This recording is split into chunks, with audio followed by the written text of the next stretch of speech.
Dovud alayhissalomning o'g'li Sulaymon alayhissalom.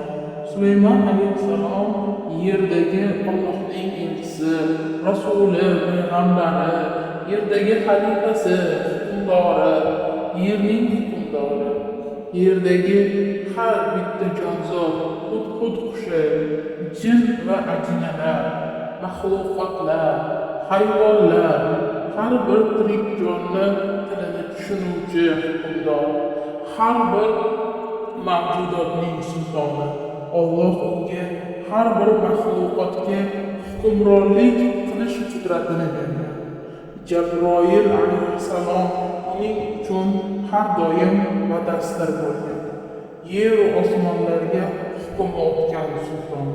Shu o'rinda Allohning oldida ojiz bir banda, Allohni qalbiga jo aylagan mo'min inson, Bilqis malikasini rom aylagan, o'z hukmiga bo'ysundirgan, quyosh xudosidan o'z diniga o'tkazgan, Bilqis malikasini taxtini bir zumda olib kelgan, saroylar qurdirgan, ko'shklar yasagan, hayotini Alloh yo'lida ibodatga sarflagan, ko'plab xayrli ishlar so'zlagan, dunyoning eng kuchli kishilaridan biri Sulaymon alayhissalom.